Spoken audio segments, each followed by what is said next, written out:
Plagiarism का word क्या कहलाता है भाई, क्यों हम लोग पढ़ रहे हैं, ये देख लीजिए। किसी और के काम को कॉपी पेस्ट करना, इसे हम लोग बोलते हैं प्लैगियरिज्म। किसी के काम को चाहे भले ही आप कितना पैराफ्रेज करके भी लिख लो, पैराफ्रेज का मतलब ये होता है कि नहीं मैम हमने कॉपी नहीं किया, हम तो इंस्पायर्ड बाय पर्टिकुलर सोर्स थे, तो वो भी नहीं चलेगा कि आपने उससे इंस्पिरेशन लेके अपनी भाषा में लिख दिया, वो भी नहीं चलेगा।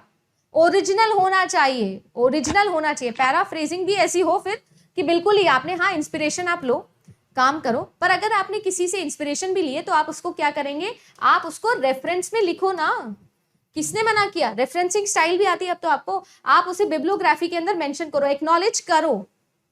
अगर आपने किसी के काम, किसी के आइडिया को चुराया किसी दूसरे के, तब चुरा के अपने थीसिस में, अपने डिसर्टेशन में, अपने रिसर्च रिपोर्टिंग में यूज किया, तब हम उसे कहते हैं प्लैगियरिज्म, साहित्यिक चोरी जिसे हम लोग कहते हैं। आपके पास में सबसे पहले आ गया है लेवल 0। लेवल 0 का मतलब क्या है कि 10% जो है आप लोगों की वो सिमिलैरिटी है। मान लीजिए कि 10% सिमिलैरिटी है तो वो लेवल 0 कहलाता है। इसके लिए कोई पेनल्टी नहीं लगती है।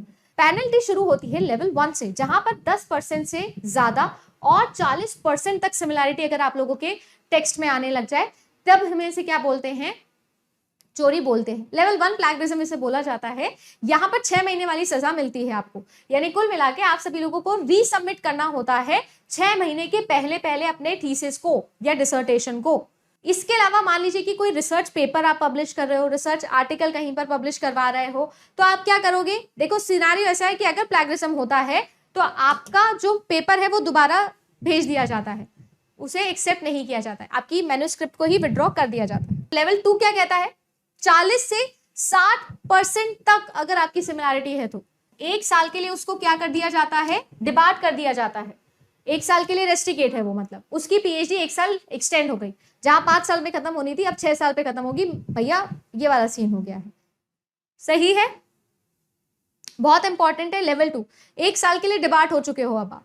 नेक्स्ट अगर मैं बात करूं, अगर एकेडमिक या रिसर्च पब्लिकेशन के लेवल पे बात की जाए, यानी कुल मिला के आप अपने मास्टर्स के अंदर, एमफिल के अंदर, अब तो एमफिल खैर हमारे डिसकंटिन्यू हो गया है न्यू एजुकेशन पॉलिसी में, बट डिसर्टेशन आप कर रहे हैं, एमटेक कर रहे हो, आपका जो पेपर आपने लिखा है, अब वो पेपर आप कहीं पर सबमिट करते हैं पब्लिश होने के लिए ना कहीं किसी ना किसी जर्नल के अंदर।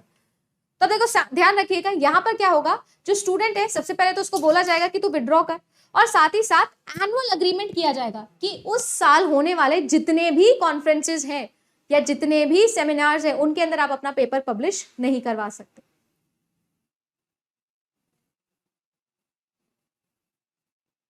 सही है। साथ ही साथ ये भी याद रखेंगे कि अलोंग विद दैट जो आपके सुपरवाइजर हैं वो भी, उस पर भी रोक लगा दी जाती है। ठीक है जी, along with not being allowed to be a supervisor to any new masters, MPhil या PhD student scholar for a period of 2 years। Then आता है आप सभी लोगों का क्या, लेवल 3। ये आ गया भैया सबसे ही एक्सट्रीम लेवल। 60% से ज्यादा इन्होंने क्या किया है, कॉपी पेस्ट मारा है। अब देखो इनके साथ क्या होगा, इनका जो रजिस्ट्रेशन है, रजिस्ट्रेशन था, वही हो जाएगा कैंसिल। नमस्ते, समझ रहे हैं, इनका हो गया नमस्ते,